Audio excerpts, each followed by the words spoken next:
Welcome back for chapters 11 and 12 of The Whipping Boy. Let's see what these scoundrels and these two boys are up to in chapter 11.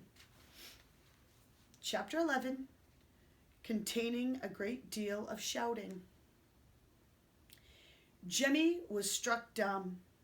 Did Prince Brat have sand for brains? Gah! Didn't he realize he could snatch up his crown and go free? It doesn't please me to take orders from common rascals, Prince Brat said coldly. It would please me to shake the teeth out of your confounded face, replied Hold-Your-Nose Billy. You may live in the castle, but you're only a whipping boy. Do as we say. I'll do what I choose, and I choose not to run your errands. Jemmy leaped up and gave the prince an angry flash of eyes.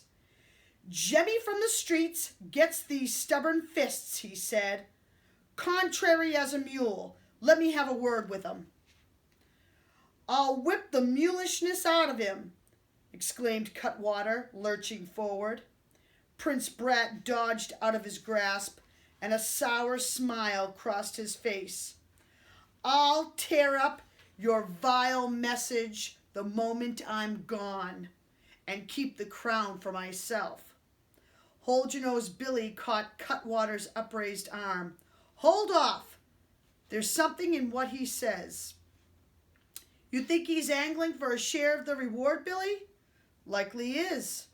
The greedy little snipe, Cutwater bleated. How much do you reckon we can spare? This calls for private words. Let's parley. Follow me. The moment the outlaws ducked out of the hut, Jemmy turned on his companion. Prince Blockhead, you should wear your crown to fend off woodpeckers. Imposter! How dare you insult me? You're enough to give the devil himself fits. Haven't I so muddled their brains they want to turn you loose? And you reward me with a royal squawk? The prince had crossed to the wicker basket and snatched up an uneaten apple tart. He gobbled it down. I'll return to the castle when I'm ready, when I choose, and not a moment before. Jemmy's eyes narrowed sharply. He couldn't fathom what was stirring in the prince's mind. Could he, for once, be concerned for someone other than himself? It's not me you think you're protecting, is it? You? Knowing they'll knock the daylights out of me soon as they find out I tricked them. The prince shrugged. You're quick, boy. You'll think of something. I've already thought it. Once you're up and gone, I'll slip away. Out in the forest, I'll be harder to catch than a flea. But I'm not leaving, said the prince firmly. Gah! But why? Is it your pa you're afraid of? Is that why you won't go back? The prince scoffed. He won't miss me. Course he will. Let him wait, and mind your own affairs, whipping boy. It is my affair. Do you reckon you're out on a lark with murderers outside? The murderers shuffled back into the hut. Hold-Your-Nose Billy fixed Prince Brat with a hairy smile. Never let it be sung about that me and Cutwater ain't generous to a fault, lad. We'll share out with you a bucket full of gold and jewels. No, replied the prince flatly, as if he'd been offered a bucket full of coal. Don't run me out of patience, warned the huge outlaw. The prince remained defiant. I'm staying. Hold-Your-Nose Billy ripped off his leather belt. I'll lash a bit of sense into your head. Jemmy saw that Prince Brat wasn't going to shift his ground. You don't need my whipping boy to get into the castle. There's a better way. Do say, exclaimed Cutwater doubtfully. My horse, remarked Jemmy. There's your messenger, sirs. Hold-Your-Nose Billy gave a snort. Faugh! That fine beast? We've been afoot since our skin-poor horse turned heels up. We need a mount in our line of work. Nitwits, exclaimed Jemmy, as if his own princely patience were at an end. With rings on your fingers and gold in your pockets, you can take to the roads like gentlemen. You'll be traveling about in fine coaches, but first you've got to lay hands on the treasure. Cutwater made a sound through his nose like a pitch pipe. With that horse outside? One of the king's own. A horse can always find his way home, can't it? That fine beast will make for the castle stables, note and crown, no questions asked. Chapter 12.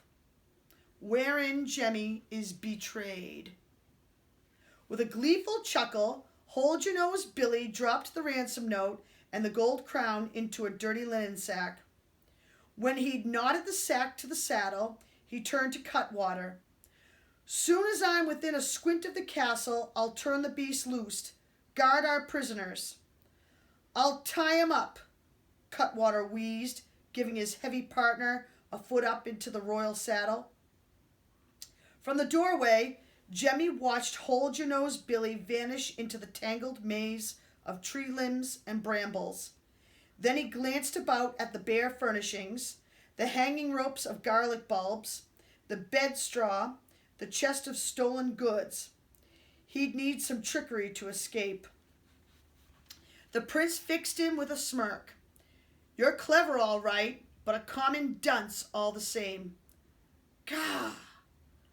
A cartload of gold and jewels. The ruffians would have been content with a mere jingle of coins. Jemmy's eyes swung back to the bed straw. There was his escape. A cartload of moonshine, he said. It'll never be forked over. I'm the prince. Papa will have to pay it. Jemmy began burrowing like a barn mouse under the moldy straw. Not a bit he won't.